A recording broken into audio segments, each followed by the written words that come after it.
Welcome back to the stream. Welcome back to another video.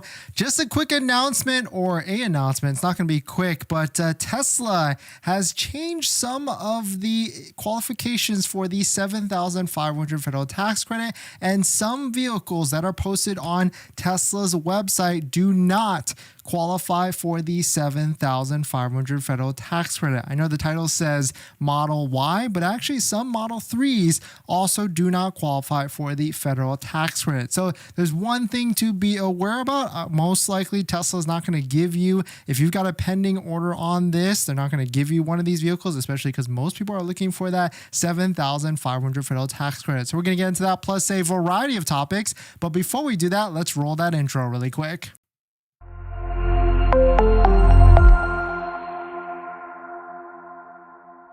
All right, so thanks for watching another stream. Thanks for watching another video. My name is Dennis, and I love talking about Tesla deal hacking, as I like to call it, but basically just getting the best deal on Tesla at the best financing rate. So definitely hit that subscribe if you're interested, and definitely check out my Patreon link down below in the description where we can support the channel and get access to the ultimate Tesla buying guide out there with all the best interest rates for financing your Tesla. All the interest rates on this list are better than Tesla's 6.39% that anybody can actually qualify for. So definitely check it out. Patreon link down below in the description. And today's live stream is partnered with Mint Mobile, but more on that later. So quick caveat, this is not all Tesla Model Ys and all Model 3s. This is only certain ones that are posted on Tesla inventory, but just to be aware, because you might be shopping, if you haven't placed an order yet, you might be shopping on Tesla's inventory pages, trying to see which ones qualify. And I don't want you to get stuck or fall into the trap of ordering one, placing that $250 deposit on one, and then you're kind of locked in. I mean, you're not probably going to be locked into it, but then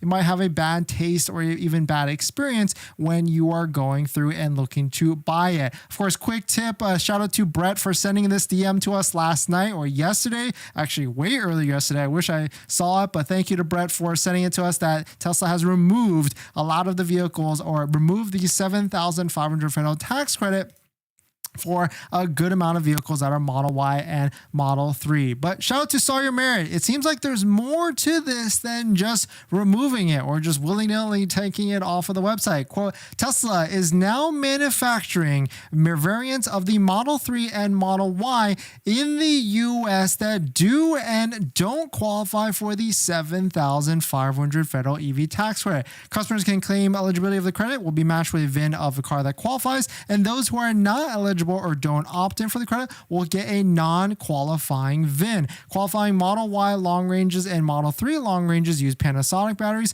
while non-qualifying ones use LG batteries. It seems like Tesla is using less expensive batteries in the cars for customers who don't use the EV tax credit, allowing the company to save some money. Smart. Pretty interesting, because also, what if there's people that are looking to lease? There could be another segment of customers that maybe you don't need that extra $7,500 because you're buying it. Maybe if you just lease it, then you could be fine either way with having a Panasonic one or an LG battery one on there. So quick tip really here is, if you're on the Tesla inventory website, there's a toggle that you can click to toggle on and toggle off. If you're leasing, it doesn't really matter anyways, because you're going to qualify no matter what, because you get that $7,500 or itemized on the lease, and it's perfectly fine. You get it discounted off. But if you're financing or paying cash, then of course, yes, you will want to make sure you toggle this tax credit on so you can get that $7,500 federal tax credit. If you're someone that doesn't qualify for the tax credit at all, then really this doesn't change anything for you, or most likely you're going to lease anyway. But to quick summarize what that actually is, if you are someone that makes above $150,000 as a single earner, or $300,000 as a married filing jointly, then you will not qualify for the $7,500 federal tax credit. It's kind of interesting to see, and now this kind of makes it more convoluted and complicated when you're taking a look at which vehicles on Tesla's website, but the easiest way really is to just make sure you're toggling this on with the tax credit eligible, so that you're not looking at vehicles that don't qualify for the tax credit. And another thing I'd also notice is that Tesla started to add more vehicles or more descriptions of things of why they could be discounting a vehicle. Take this one, for instance, a Tesla Model Y long range all-wheel drive that did not qualify for the tax credit. It's got the black Gemini wheels. It's got a $1,530 discount. And you might be thinking, hey, that's a great discount. I think that's a great discount for only having 5 miles on the odometer. Well, if you take a look at it, if you peel the onion back a little bit further, you can see that this is a demo vehicle, perfectly fine. Maybe it's a test drive or even a showroom. 5 miles is nothing, but actually you can see that it actually has been previously repaired and it, quote, meets Tesla's cosmetic and mechanical standards. So this is actually what's called a damage disclosure vehicle. And I've actually bought a Model Y that was like this. It was like really something small. It was like an $800 repair order. They fixed like a trunk latch and I got like a $1,000 discount. I'm personally not scared of vehicles like these, but if you are someone, you might be scared of something like this. But you can see they actually give you a lot more details on what it actually is. And of course, you can ask for more details before you actually take the purchase of it. So you can see right here, the VIN number XX whatever below was previously damaged, repaired, add reminding item. Additional notes, it was damaged during a hailstorm and had repairs completed value of $2,500. If applicable, attached is the repair order from me detailing of complete restorations. Total repair order $2,500. So this one I might get a little hesitant because hailstorm is, depending on how it's fixed, it could be a little bit problematic, but this is one where of course I would take a look at the vehicle in person like you are where anybody is before they take delivery, and then kind of make the decision there. But I mean, if you're leasing the vehicle, $1,500, that's a great deal. If you're buying it, not keeping it for a long time, that also could be a great deal as well. I mean, you can see from here, you can still get the $1,500 discount when you're leasing this exact vehicle with the Tesla Model Y plus the $7,500 when you're actually leasing it. So this one might be a good deal for someone that's leasing it 100% of the time. But certainly to give you some more awareness on why this is actually happening, it seems like Tesla is just getting more smart with manufacturing these Model 3s and Model Ys. So just be aware when you are shopping on Tesla's website, make sure to toggle the tax credit eligible vehicles or not. And also if you've got a pending order, most likely you've already filled out that tax credit application within the back end. Make sure you probably fill that out sooner than later so that Tesla doesn't try and give you a vehicle that does not qualify for the $7,500, because that would not make any sort of sense. So definitely some pretty interesting stuff. Let me know what your thoughts on it. Let me know what you're thinking. We're going to jump into the next topic. Before we get into our next topic, I've been trying to save money lately, and that's why we talk about this channel, trying to get the best deal on a Tesla. And I've been looking at our subscriptions like YouTube Premium, Netflix, trying to figure out how I could save some money every single month. And cutting expenses, it's kind of hard. We've been trying to rack our brain together and figure out how. That's why I'm so intrigued with our channel partner, Mint Mobile. They offer premium wireless starting at $15 a month. And I can get high-speed data and unlimited talk and text on the nation's largest 5G network, and I can even bring my own phone along with my current number and existing contracts. I'm sacrificing nothing. I've used Mint Mobile a ton, and I switched my second line to Mint Mobile, and I've been using it to watch YouTube and play podcasts on our daily commute and haven't noticed any drop in speed. And I can't tell the difference. So how hard is it to switch service? Big Wireless wants you to think it's actually hard, but it's not at all. Switching to Mint is super easy thanks to digital eSIM cards, which most of you now have. You can sign up and activate immediately right on your phone from the comfort of your home. If your phone doesn't have an eSIM, Mint will ship you a new SIM card for free. So if you want to save little money without the sacrifice, go to trymintmobile.com/DennisCW, also linked down below in the description, to get premium wireless for just $15 a month when you purchase a 3-month plan. Thank you to Mint for partnering, and let's get on to the next topic. Thanks for that. Kelvin, thanks for coming in. Car Geek, Mailman, Kushi, Shama, Guy, and N. Thank you all for dropping by. Thanks for hitting the like button. It goes a long way to support. It's free, and it goes a long way to support the live stream videos and all the different content that we put on here. In this next topic, getting the $4,000 used EV tax credit just got a little bit easier. Now there's a brand new partnership that connects a financing company, one that we hold dear to our heart, plus a company that allows you to get the $4,000 used EV tax credit by buying private. Let's take a look at it. But if you're just joining in, My name is Dennis. I love talking about Tesla deal hacking, so definitely hit that subscribe if you're interested. If you're confused on what all this is, when you're buying a used EV from a dealership and you qualify under these income limits for used, like you can see it's 150 for married filing company couples, single earner 75K, and you have to buy from a dealership and it has to be a sale price of under $25,000. Well, there's a company called Key Savvy that if you find a private car dealer or private car seller looking to sell a Model 3 or Model Y under $25,000, then you can use Key Savvy to get you that $4,000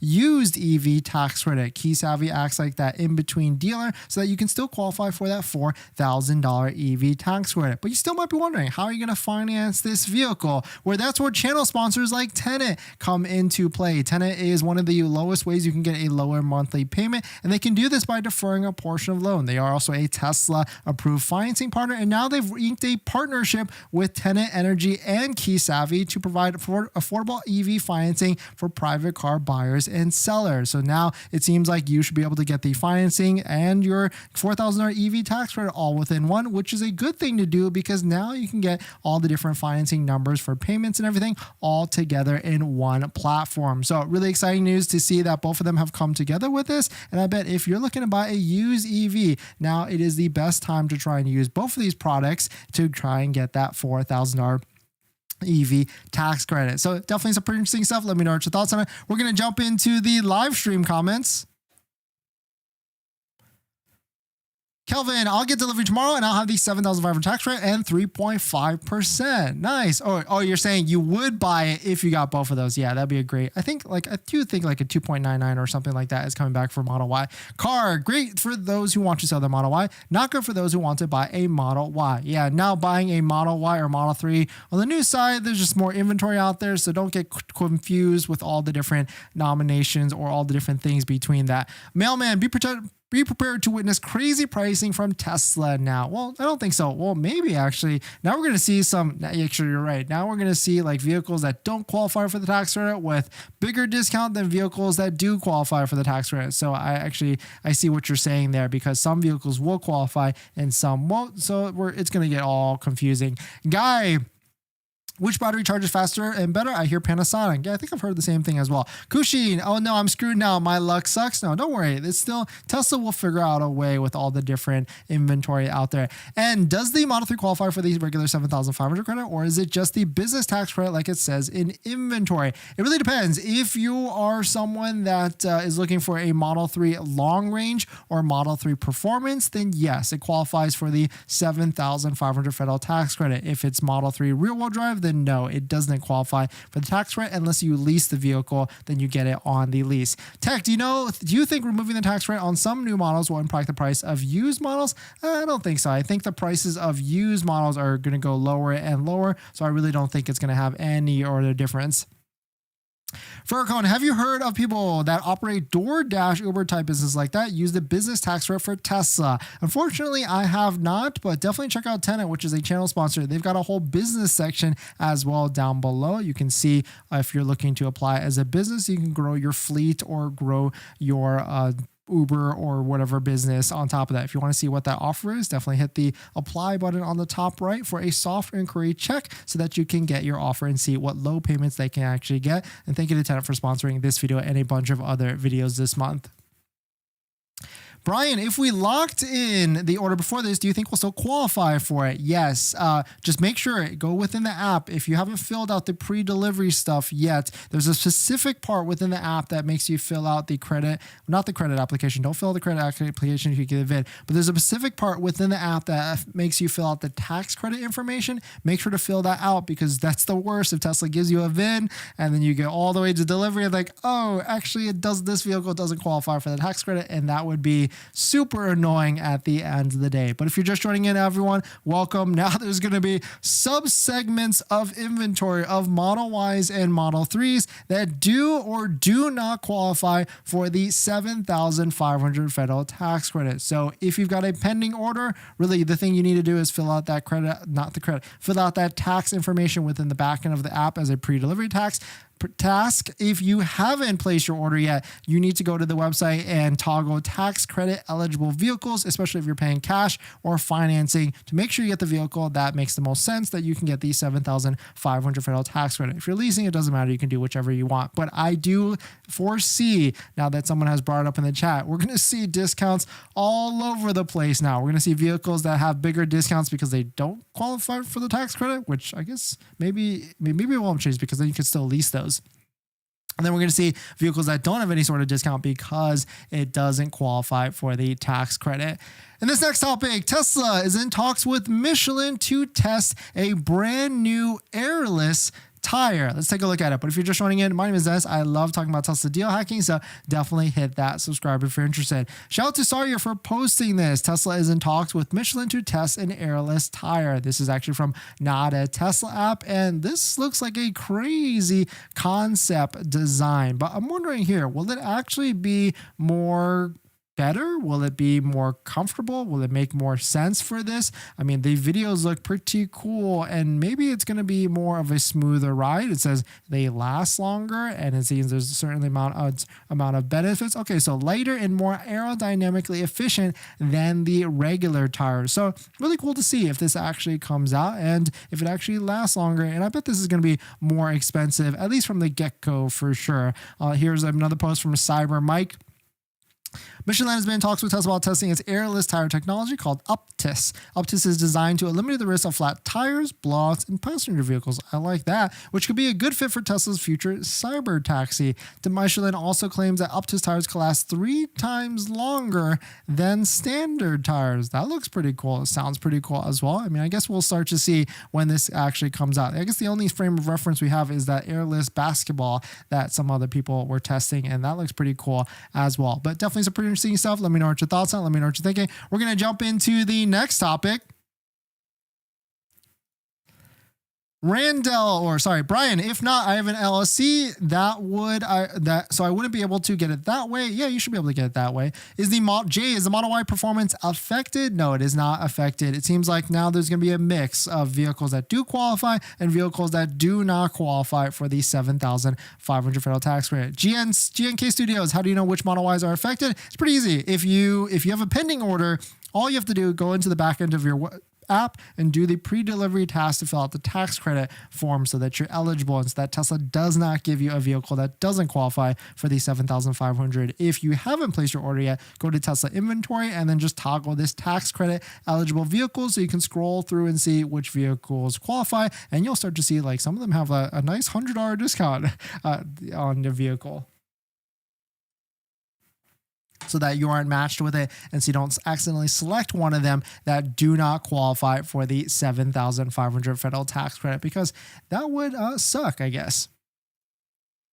In this next topic, don't buy a Tesla without one of these. I saw an interesting post and I just wanted to talk about it. But if you're just joining in, my name is Dennis. I love talking about Tesla deal hacking, so definitely hit that subscribe if you're interested. Shout out to Joey, of course, an owner of a beautiful Model 3 long range. Quote, owning an EV without home charging can be annoying. While I can usually manage with level 2 and level 3 chargers at destinations I frequent, it becomes inconvenient on days I don't visit those places. Going out of my way and spending 20 to 25 minutes just to top off is not ideal. And I 1000% agree with this. And if you do not have a level 2 charger at your home or work, please, you're going to be getting into a world of hurt by buying a Tesla, because you're going to be spending a lot of time, not wasting time, because you can still, I guess, use that time while you're sitting at superchargers, but it will add to congestion at superchargers. So definitely, please plan your routes, whether it's having a home charger at your home or work. A lot of places now are adding work chargers as well.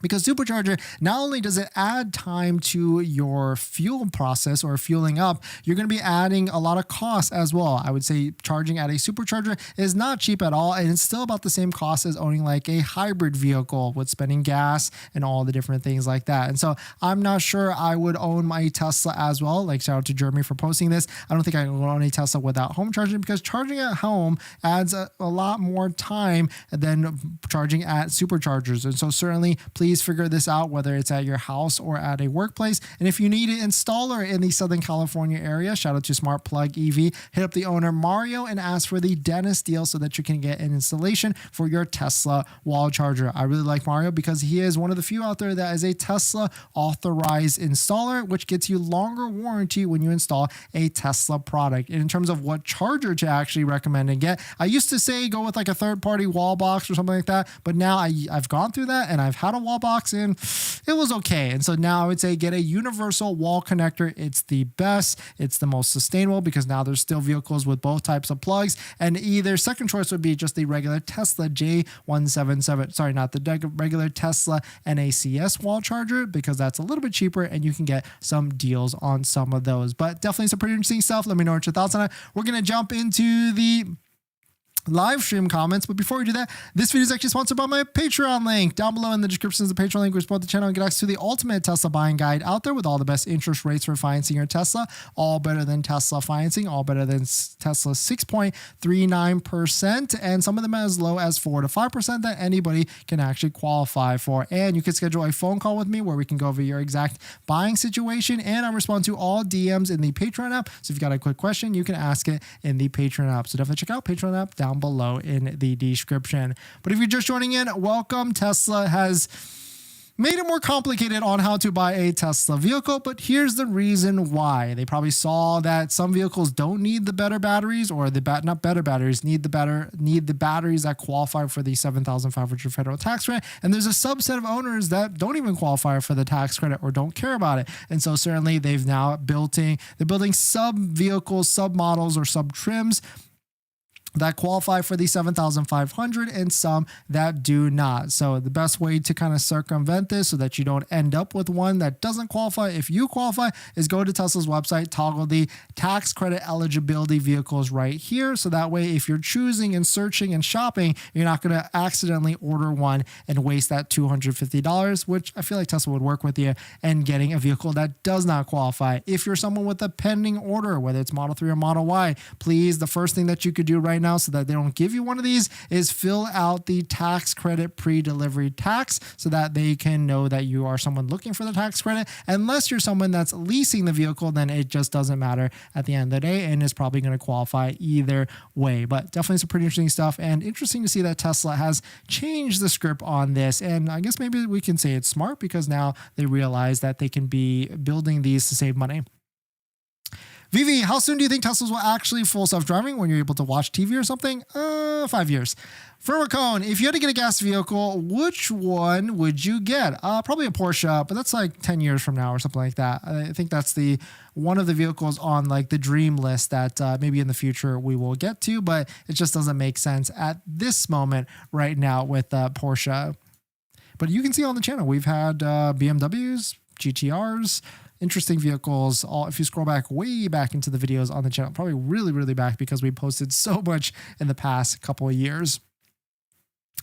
In this next topic, Tesla Cybertruck gets totaled. There was a flurry of posts of all these different posts of Tesla Cybertrucks getting totaled, and let's take a look at it because some of this gets pretty interesting, and some of this you might have seen this vehicle because the vehicle might have been in some videos and might have been totaled shortly after. Let's take a look at it. But if you're just joining in, my name is Dennis. I love talking about Tesla deal hacking, so definitely hit that subscribe if you're interested. Shout out to Electric. This is a totaled Tesla Cybertruck. I mean, it seems like a lot of people went with a black wrap, and so it's pretty interesting to see this one that is a black wrap Cybertruck being totaled out. And there's a lot of extensive damage that happened here. You see all the interior, the foot airbags, the steering wheel airbag. I know my terminology isn't the best, and also like the side airbags up here all went off. So it definitely rear-ended someone really bad. And this seems to be a sick wrap. You can see this was a Cyber Beast. We can see the Beast logo right there, and we've got the Cybertruck